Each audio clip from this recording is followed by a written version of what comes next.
On parle maintenant jusqu'à la pause qui est programmée à 15h35, de chirurgie ambulatoire. Bienvenue Frédéric Bizard, vous êtes l'économiste de la santé préféré de l'URPS et également président de l'Institut Santé.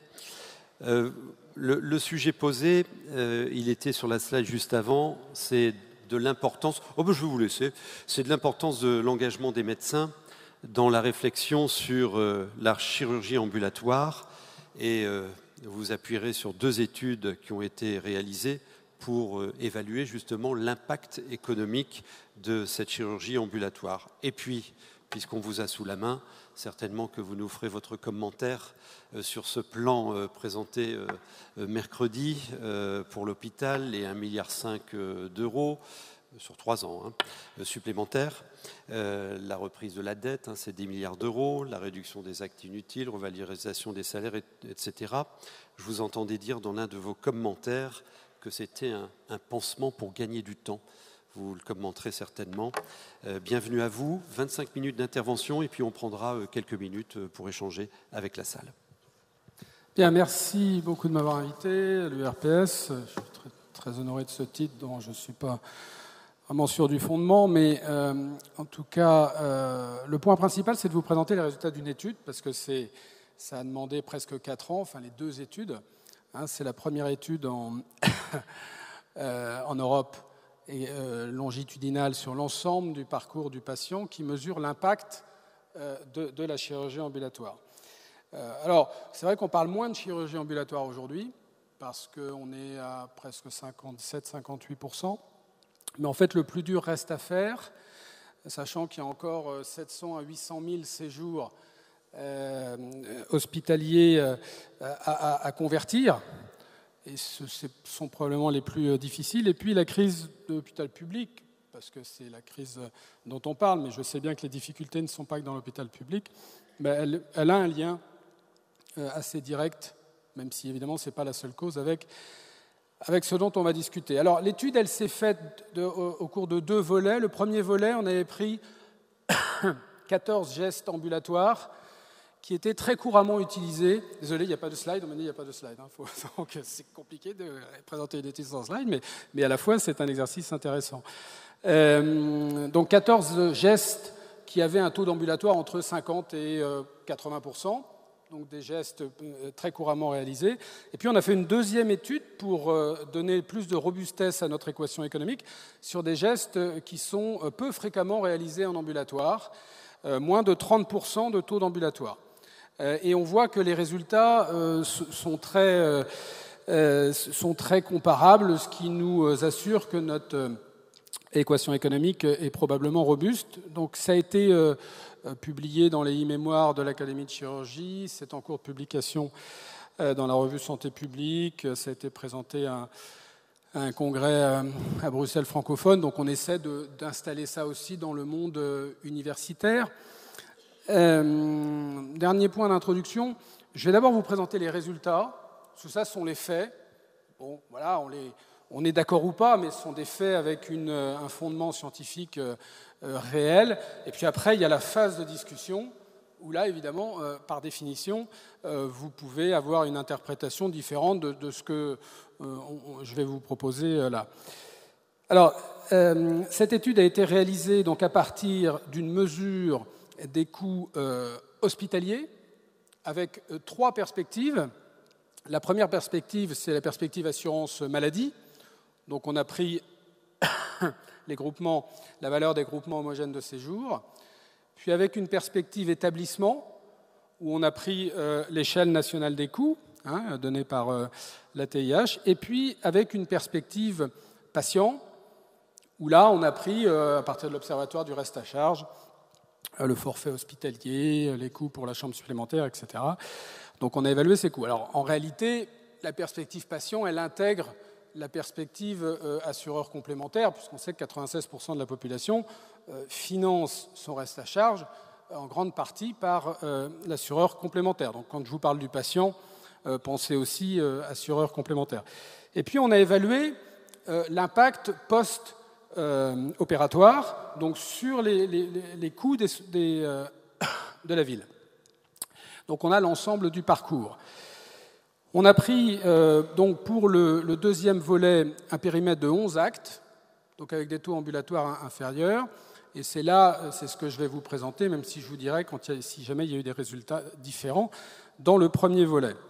Ce qu'on observe sur ces 11 actes, c'est que concernant les coûts hospitaliers, pour l'assurance maladie, on observe peu de différence que vous fassiez l'acte en ambulatoire, moins de 24 heures, ou que vous fassiez l'acte en hospitalisation traditionnelle, sachant qu'on a pris une population d'hospitalisation traditionnelle en 1 ou 2 jours, c'est-à-dire de niveau 1, pour que ça soit comparable. Alors, il n'y avait pas besoin d'études pour avoir ce résultat-là, puisque depuis 2014, vous avez le même tarif entre le niveau 1 et les codes J, puisque c'est une incitation pour développer l'ambulatoire, c'est qu'on met le tarif de l'ambulatoire au même coût que si vous hospitalisez pendant 1 ou 2 jours.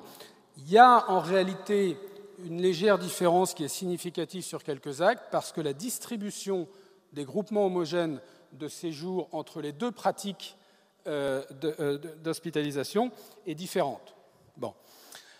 On verra que si sur une année vous avez peu de différence en matière de coûts, il est évident que la chirurgie ambulatoire est un levier important de baisse des dépenses sur le moyen terme pour l'assurance maladie, puisque vous savez que la T2A, que tout le monde adore, et qui est pourtant plutôt un bon moyen de paiement, mais est faite sur l'évaluation chaque année de la moyenne de l'évolution des coûts à partir d'un échantillon. Donc, le deuxième résultat, qui est lui probablement un des résultats les plus importants de l'étude, montre que lorsque vous opérez en ambulatoire plutôt que d'opérer en hospitalisation traditionnelle, vous faites baisser les coûts de production pour l'établissement en moyenne de 20%. Et ce coût, il diffère entre le privé et le public, malgré, comme vous le savez, des tarifs qui sont un peu plus bas pour le privé que pour le public, malgré des coûts de production qui sont plus bas. En fait, la différence de coût entre ces deux pratiques est plus forte dans le privé que dans le public, puisque les coûts baissent d'à peu près 23% dans le privé et 17% dans le public. On verra la discussion qu'on peut avoir autour de ça, mais c'est évidemment quelque chose qui n'est pas neutre. Donc, il n'y a pas beaucoup d'évolution de pratique qui fait baisser d'1/5 les coûts de production entre une pratique et une autre, qui, encore une fois, a pour objectif le même, qui est d'opérer un patient pour une raison médicale. La troisième perspective, c'est le patient. Il y a une baisse, là, qui était plus prévisible, qui est entre 34 et 53 euros, qui est pour le patient, même si très souvent, en effet, ce n'est pas le patient qui bénéficie directement de cette baisse, mais c'est son intermédiaire financier, l'assureur complémentaire. Ensuite, donc, on a regardé l'impact de l'ambulatoire sur le parcours post-opératoire, sur la consommation de consultations médicales, sur les IJ, sur les transports sanitaires et sur la consommation de prestations paramédicales, kinés, etc. Et là, on voit globalement qu'il n'y a pas de différence. Il n'y a pas d'impact significatif entre l'ensemble de ces gestes réalisés en ambulatoire ou l'ensemble de ces gestes réalisés en hospitalisation traditionnelle. C'est-à-dire que peu ou prou, encore une fois à partir sur un plan économique, le parcours ne semble pas profondément modifié, que le patient soit traité, parcours post-opératoire, que le patient soit traité en ambulatoire ou que le patient soit traité en hospitalisation traditionnelle. Une autre façon de le dire, c'est qu'en tout cas, et c'est ce qu'on voulait vérifier, c'est qu'il n'y a pas de déport de coûts, parce qu'on voit qu'il y a des économies qui sont réalisées, mais il n'y a pas de déport de coûts, y compris pour des gestes plutôt lourds, qui sont peu réalisés en ambulatoire. On n'observe pas de déport de coûts significatif lorsque l'on pratique en ambulatoire. Et lorsqu'on en observe, c'est plutôt en faveur de l'ambulatoire. C'est-à-dire qu'aussi bien sur un plan quantitatif, c'est-à-dire en nombre d'événements post-opératoires, que sur le plan de la valeur, on voit que c'est plutôt en faveur de l'ambulatoire. On discutera de tout ça après. Tout ça a des explications, hein. On discutera aussi de la médecine ambulatoire. Et en chirurgie ambulatoire, ça ne veut pas dire qu'il n'y a pas une coordination qui doit être la plus préparée, et plus les gestes sont lourds, plus elle doit être efficace, évidemment, entre l'équipe hospitalière et l'équipe de ville. Mais ces résultats signifient quand même que, globalement, la chirurgie ambulatoire est une affaire dont la modification de l'équation économique touche principalement le secteur hospitalier, que ce soit public ou privé.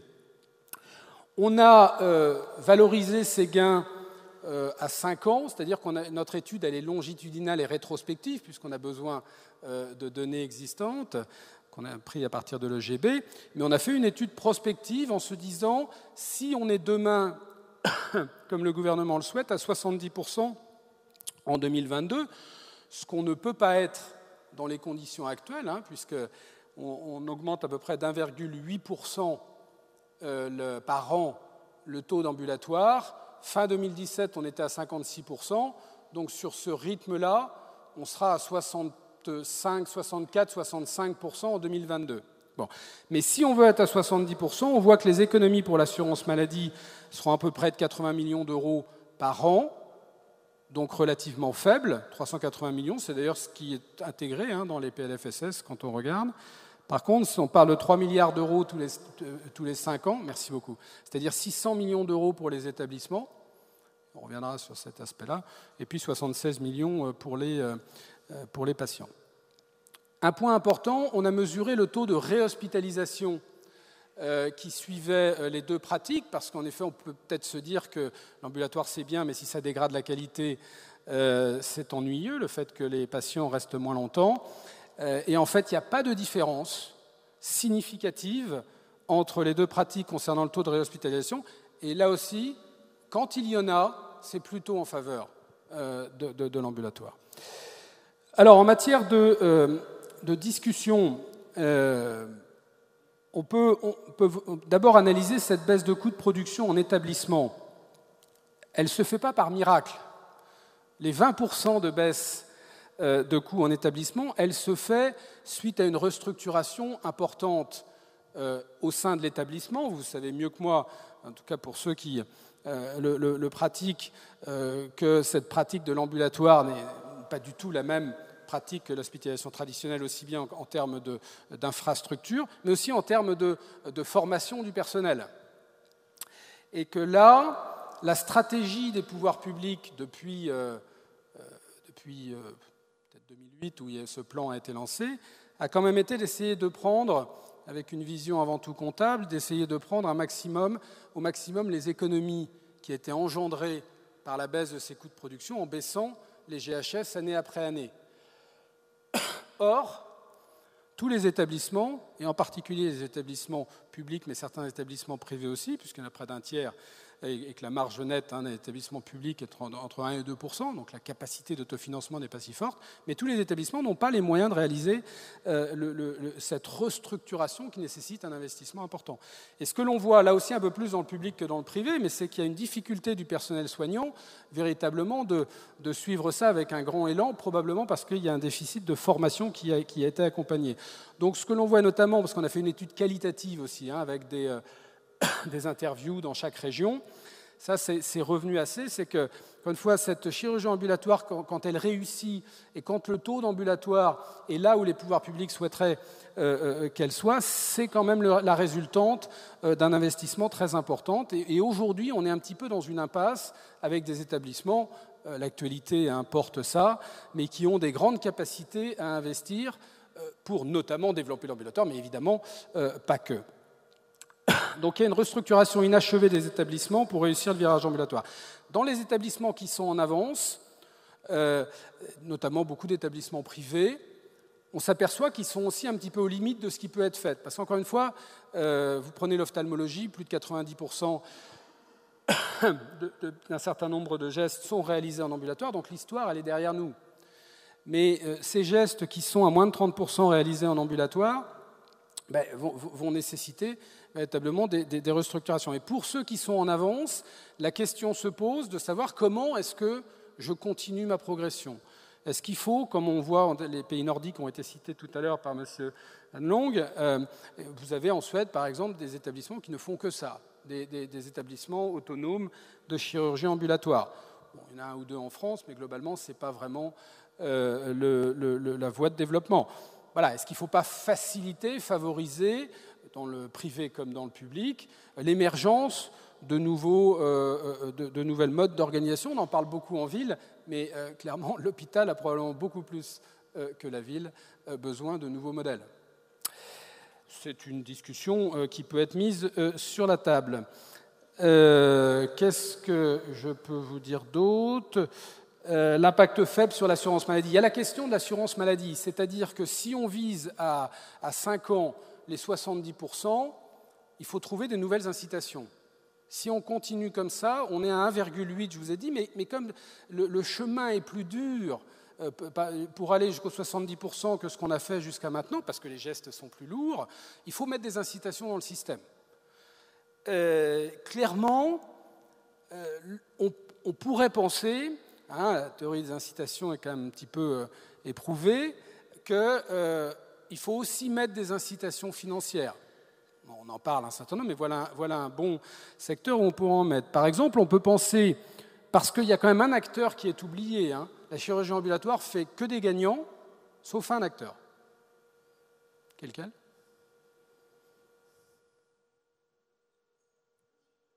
Non, le professionnel de santé, ce n'est pas simplement que le chirurgien. Le professionnel de santé, qu'il fasse de l'ambulatoire ou pas, il a assez peu de conséquences quand il rentre chez lui le soir. Bon. Donc, comme il est plutôt, je dirais, compétent, fidèle et professionnel, il continue à le faire.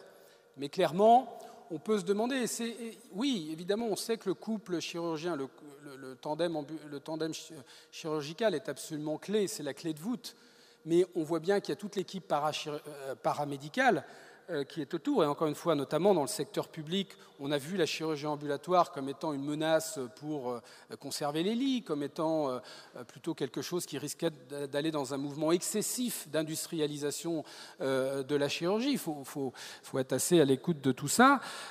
Donc on peut penser qu'une politique plus efficiente serait de dire que pendant un certain nombre d'années, on ne prend pas les économies générées par la chirurgie ambulatoire pour baisser les GHS. C'est d'ailleurs peut-être le résultat de cette crise qu'on a là, et un peu ces greffes qu'on a là vont conduire à ça indirectement. Mais ça, on aurait pu le faire avant, en conditionnant le maintien, voire la hausse des GHS au développement de la chirurgie ambulatoire pour permettre aux établissements de se restructurer, d'une part, et d'autre part, en envisageant que dans le secteur privé, on peut très bien mettre une clé, un modificateur, sur les actes qui sont réalisés en ambulatoire, notamment sur les actes qui concernent un certain nombre de gestes lourds, que dans le public, il y ait des primes qui soient versées en fonction du développement de l'ambulatoire. Enfin, tout ça paraît plutôt possible, sans que ça coûte 1 centime à l'assurance maladie, mais c'est clair que ça ne sera pas la source d'économie. Et en fait, l'assurance maladie, les pouvoirs publics ne jetons pas la pierre plus à l'un, a pris la chirurgie ambulatoire comme une technique qui permettait de faire des économies. Et ça, c'est jamais très populaire. Faire une réforme, mais faire une réforme pour faire des économies, on se dit que si le bénéfice, c'est de faire des économies, moi, patient ou moi, professionnel de santé, je ne suis pas gagnant. Or, la chirurgie ambulatoire, ça doit évidemment rendre tout le monde absolument gagnant. Donc ça, c'est des discussions qu'on peut lancer. Sur le post-opératoire, pour toutes les équipes de ville qui sont ici, nous, ça nous a fait penser à une chose. Encore une fois, ça ne veut pas dire qu'il n'y a pas d'impact dans l'organisation, qu'il y a une coordination très importante à faire et tout ça. Mais on parle de chirurgie ambulatoire aujourd'hui parce que c'est le thème, mais presque tout reste à faire dans l'autre virage dont on parle assez peu, mais qui est beaucoup plus important et beaucoup plus impactant économiquement, qui est le virage de la médecine ambulatoire. D'accord ? Où là, clairement, rien ne peut se faire sans qu'il y ait, pour le coup, tout ce mécanisme-là d'incitation et de redistribution qui est à repenser, parce que là, pour le coup, c'est un pur déport de coûts de l'hôpital où ces soins se faisaient vers la ville. On peut prendre l'oncologie, la cardio, ou plus que ça. Donc, quand on regarde ça, on peut se dire peut-être qu'il ne faut peut-être pas rater le coche en médecine et peut-être penser à davantage structurer et à des incitations aussi pour la médecine ambulatoire, pour les équipes de ville, mais ça fait partie de la discussion très ouverte, hein, ce ne sont en rien des recommandations ou autres. Voilà, pour conclure, je dirais que la chirurgie ambulatoire est source de transformation profonde de l'outil de production et de la pratique.